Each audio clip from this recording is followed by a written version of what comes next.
101 નવી પંચાયત કચેરીઓ જિલ્લામાં મંજૂર થયેલ છે તો ગેલવાટ જૂથ ગ્રામ સચિવાલયનું લોકાર્પણ કરતા ધારાસભ્ય રાજેન્દ્રસિંહ રાઠવા।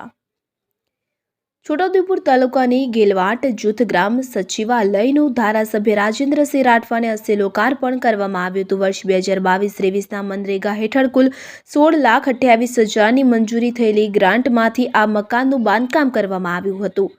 ગેલવાટ જૂથ ગ્રામ સચિવાલયને અત્યંત આધુનિક સાધન સામગ્રીથી સજ્જ કરવામાં આવી છે। આ નિમિત્તે છોટાઉદેપુરના ધારાસભ્ય રાજેન્દ્રસિંહ રાઠવાએ જણાવ્યું હતું કે છોટાઉદેપુર જિલ્લામાં ફાયર સ્ટેશન, મેડિકલ કોલેજ, 350 બેડની સરકારી હોસ્પિટલ, આંબેડકર ભવન, બિરસા મુંડા ભવન બનાવવાના છે।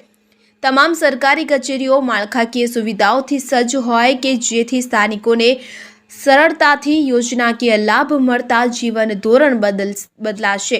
તો આ પ્રસંગે જિલ્લા વિકાસ અધિકારી ગંગાસિંહે જણાવ્યું હતું કે છોટાઉદેપુર જિલ્લાની કુલ 101 ગ્રામ પંચાયતોના નવા મકાન બનાવવાની મંજૂરી મળેલ છે કે જેમાંથી 25 જેટલી ગ્રામ પંચાયતનું કામ શરૂ કરી દેવામાં આવ્યું છે। તો ગ્રામ પંચાયત ભવનની સાથે તેની નજીકના વિસ્તારમાં 345 નવી આંગણવાડી બનાવવા માટે પણ મંજૂરી મળેલ છે।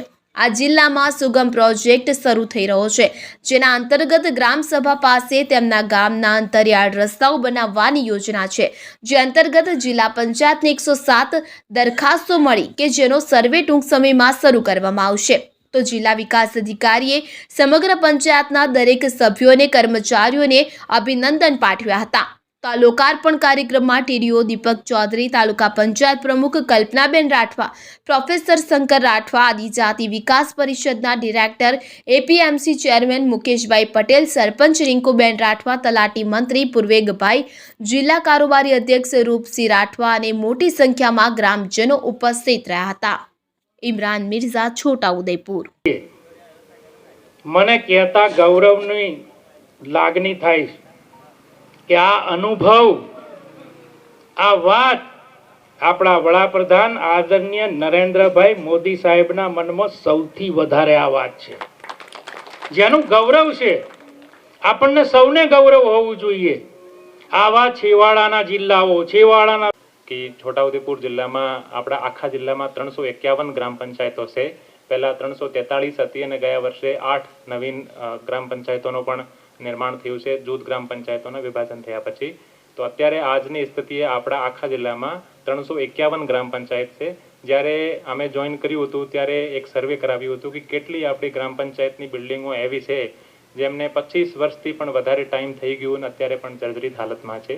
તો મોટાભાગે આપણે એવી બિલ્ડિંગો નીકળી તો એમાં સરકારશ્રીની નરેગા યોજના હેઠળ આપણે ગ્રામ પંચાયતની વસ્તીના આધારે નવીન મંજૂરીઓ આપવામાં આવી અને આપને તમામને જણાવતા આનંદ થાય છે કે છોટાઉદેપુરમાં 101 નવીન ગ્રામ પંચાયત બિલ્ડિંગની આપણે નરેગા યોજના હેઠળ મંજૂરી આપવામાં આવી હતી।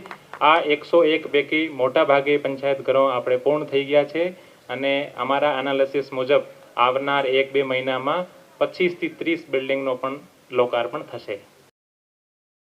આજે ગેલવાટ જૂથ ગ્રામ પંચાયતનું નવીન પંચાયત ઘરનું લોકાર્પણ કરવામાં આવ્યું। આ પંચાયત ઘર 16,28,000 રૂપિયાના ખર્ચે બન્યું છે અને મનરેગા યોજના અંતર્ગત આ ભવનનું બાંધકામ કરવામાં આવ્યું છે અને આ કાર્યક્રમમાં જિલ્લા વિકાસ અધિકારી શ્રી, તાલુકા વિકાસ અધિકારી શ્રી, અમારા તાલુકા પંચાયતના પ્રમુખ,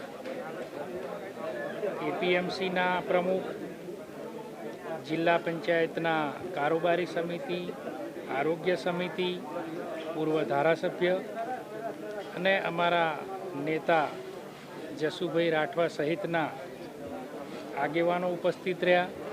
આ જૂથ ગ્રામ પંચાયતના ગેલવાટ, ગોંદરિયા, પીપલેજ જેવા ગામોના ગ્રામજનો પણ હાજર રહ્યા અને ખૂબ સરસ મજાનો કાર્યક્રમ અહીંયા થયો। એટલે આ પંચાયત ઘર ખૂબ સારું બન્યું છે અને છોટાઉદેપુરની બિલકુલ પાસેનું આ ગામ આવનાર દિવસની અંદર આ ગામ છોટાઉદેપુરમાં જ હશે એમ હું માનું છું। ત્યારે આટલું સારું સુવિધાવાળું મકાન અહીંયા મળ્યું છે આશા રાખીએ કે આ જૂથ ગ્રામ પંચાયતના ગ્રામજનોને રાજ્ય સરકારની સેવાઓ આ પંચાયતના માધ્યમથી ખૂબ સારી રીતે મળી રહેશે.